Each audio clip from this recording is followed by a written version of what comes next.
The polls are expectedly tightening as we get closer and closer to Election Day, and a lot of people are now making their predictions. For example, Professor Alan Lichtman, who is admittedly very divisive, just made his prediction last month using the 13 keys that he's used forever, and he determined that Kamala Harris is the favorite to win the presidency. Now, I understand if people are apprehensive about him, but he does have an undeniably good track record. And if you listen to some of the interviews that he was doing back in 2016, some of the things that he was saying about Donald Trump were spot on, and not a lot of people heard those things in mainstream media, but he was one of few people saying it. So he predicted that Kamala Harris is going to win for what it's worth, but there are other people making predictions, and you could seek out those people. But the one that I want to focus on in particular is one that I find the most valuable: the prediction of filmmaker Michael Moore. And I value his predictions because even though he doesn't have some system, or, he's not overly technical or scientific, he has such a good read on things. And he's one of the few people to predict the 2016 election accurately. And then he went on to accurately say that Biden would win back in 2020. So he's somebody who I absolutely respect because I think that he has a good gut instinct, and on top of that, he bases his predictions on things that matter that others don't necessarily pick up on. So he published a piece in Substack where he predicts that Kamala Harris is going to win the 2024 presidency. And he says that Trump is going to lose because his path to victory is so much more narrow than Harris's. And he even goes so far as to say that his gut tells him that there's going to be an uprising in women turning out to vote that could lead to a Harris landslide. Although, having said that, though, he does have a couple of caveats. But before we get to what he says specifically, I'm going to play a CNN clip for you where he shares his reasoning. I honestly think we're going to have one of our largest turnouts ever. I don't think that many people are going to stay home. I certainly hope not, because of everything that's at stake. But this happens every time with Democrats, because Democrats, they're such a frightened group of people. People, they still think that Trump is going to win. This is kind of shocking to me. Like, don't you live with people? Are you not aware that there's going to be a tsunami of women voting between now and Election Day? That they were told 2.5 years ago that they no longer control their own bodies. They no longer have a say.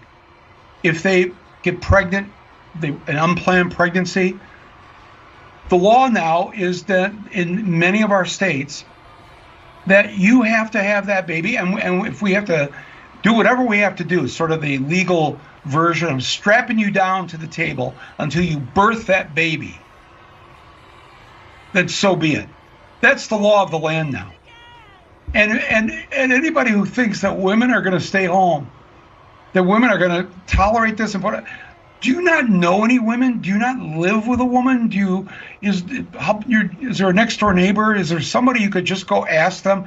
So what do you think about my gender here? My gender. Nobody can tell me what to do with my body. And maybe some people should. I'm just saying. But seriously. So to him, this election is going to be decided by women, namely because of Roe v. Wade being overturned. Now, to her credit, Kamala Harris is so much better at talking about this issue than Joe Biden. And she could get a boost because of it. I mean, if you go back to some of what Biden said about this issue, sure, he was vocalizing support for codifying Roe v. Wade, but he seemed genuinely disinterested in the subject and couldn't really provide any examples that demonstrate how disastrous this decision by the Supreme Court was. So Kamala Harris is much, much better on this issue than Biden. And I don't think that Michael Moore is wrong to think that the prospect of codifying Roe v. Wade might drive up turnout, because this is generally what we've seen. We saw it in 2022, and subsequent special elections have kind of shown how powerful this issue is. It is a galvanizing issue. With that being said, the election is still very close in swing states according to polls. And here's the thing. If they're off by even a point in either direction, the results could be drastically different.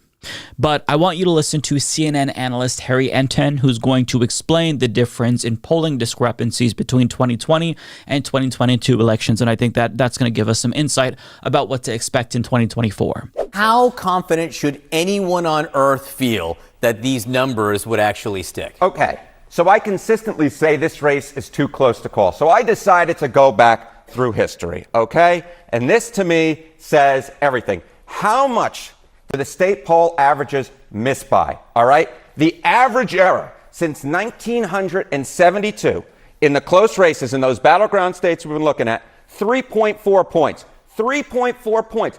Every single state, all 7 of those key battleground states are within 3.4 points. What's the chance for an even larger error? You know, we talk about the margin of error, right? So what is that 95% confidence interval? What is that true margin of error? 5% of errors in state polling averages are off by more than 9.4 points. These battleground states are well within that. I want you to remember this number because the bottom line is this race is going to be too close to call almost certainly all the way to election day. It's definitely going to be within this interval, and it's most likely going to be within this interval. So the bottom line is the state polling averages tell us what it tells us is it's just a race that is too close to call. Maybe one candidate has a slight advantage over the other one, but the bottom line is it is way too close to call, and it will remain so. Superimpose all of this really important information that you just gave us on the electoral map. Yeah, okay. So let's say the polls are exactly right.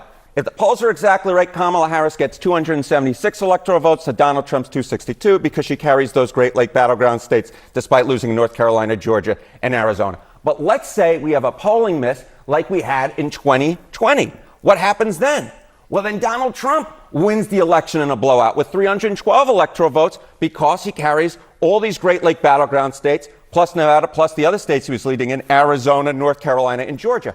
But 2020 is just one election. What happens if we have a polling miss like 2022? Well, in that particular case, now the winner has flipped again. And Kamala Harris wins in a blowout with 319 electoral votes because she retakes those Great Lake battleground states, carries North Carolina, Georgia, and Arizona. In other words, 2020 pollsters underestimated Republicans and 2022 pollsters underestimated Democrats. Now, between those two elections, ask yourself, what changed?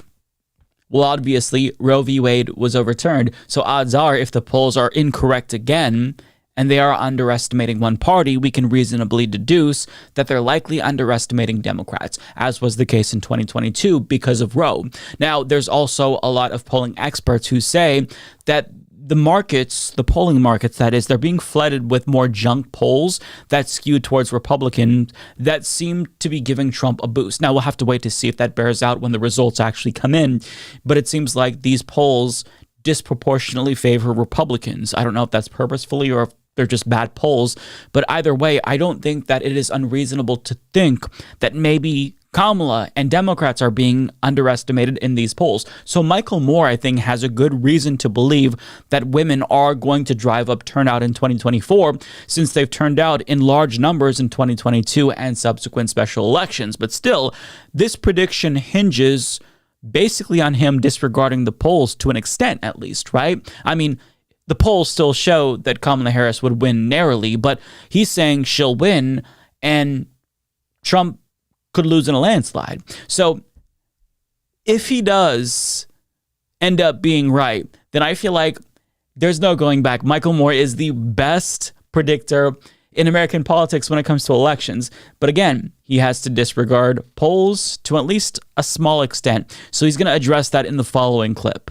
When you look at the polls, when you look at what you're seeing in these all-important states, including Michigan, which you talk a lot about, do you not put credence in those polls that show what is a dead heat here? I don't think it's a dead heat. I think, and I'm not saying I don't put credence in them, but I'll just go back to the morning of Election Day 2016 on the front page of the New York Times, where, according to their latest poll, said that Hillary, quote, has an 85% chance of winning today's election. Trump only has a 15% chance. That was the morning of the election. All right.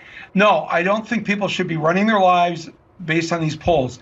I think polls that are polling people on the issues are probably more accurate. But on the candidate itself, I think what I'm concerned about, I'll give you an example because you mentioned, there are those Democrats that trying to get her to, tone it down. That's something women have been told for decades. Now you better tone that down.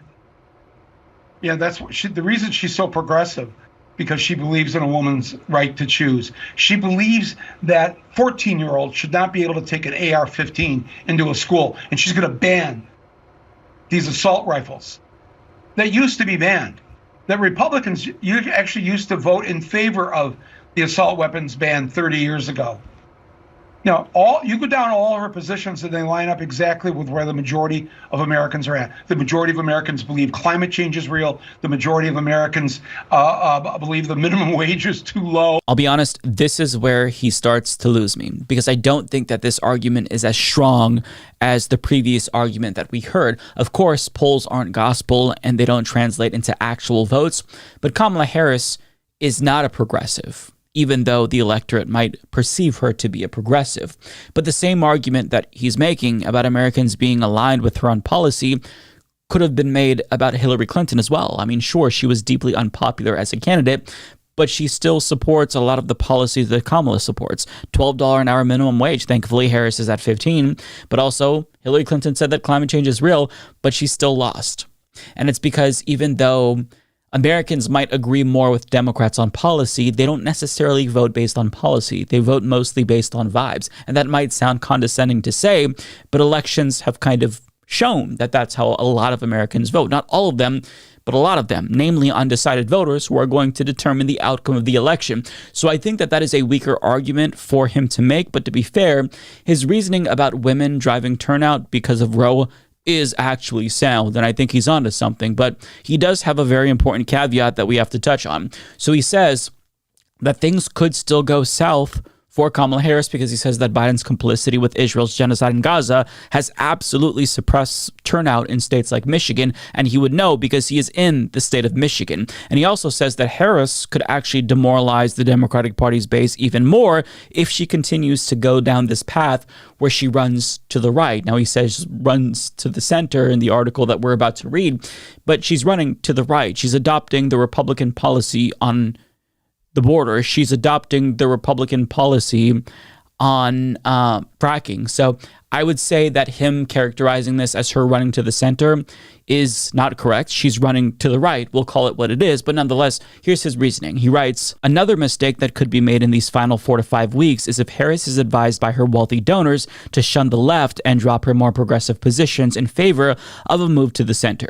This too could reduce or depress the vote for Harris, especially among the base. I know many of you don't want to hear that, but I'm just trying to warn you that the actions of party hacks and pundits have consequences. And he goes on to say what a lot of us on the left have been saying for a very long time, that she needs to focus on non-voters as opposed to moderate Republicans, because there's not that many moderate Republicans left in actuality. The party has gone off the deep end. And so whatever moderate Republicans still exist, they're either voting for Donald Trump anyway and sucking it up, or they're already choosing to opt for Kamala Harris as an anti-Trump vote.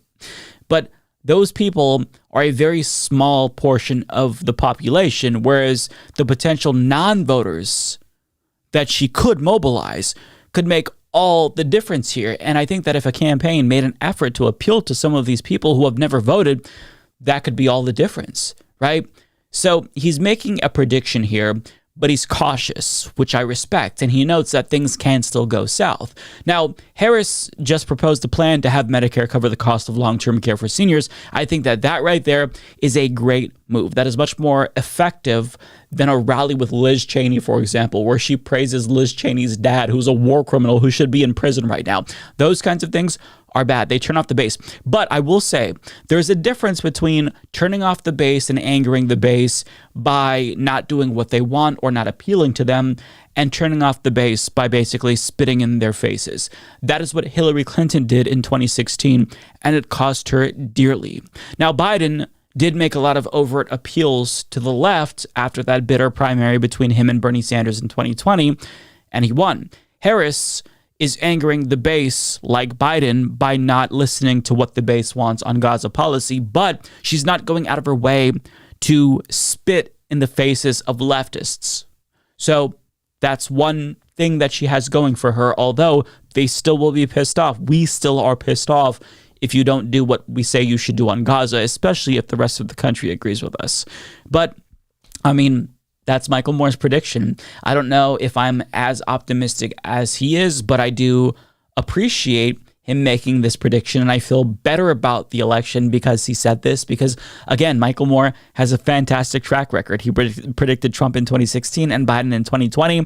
So if he feels confident that that Harris is going to win this election, then I feel a little bit more confident at least. But, we're not going to know until election day. Nobody knows what's going to happen. Nobody has a crystal ball except for Kyle Kulinski. Corny joke. I've said it before, but we don't know.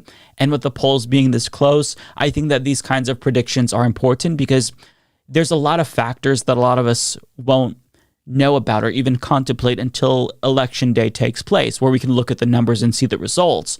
But, all we can do is speculate. And I think that take from Michael Moore makes sense. It's sound. And, if you're panicking, maybe this will help reassure you a little bit, as it did for me. You think you just fell out of a coconut tree? Tree? Tree? They not like us.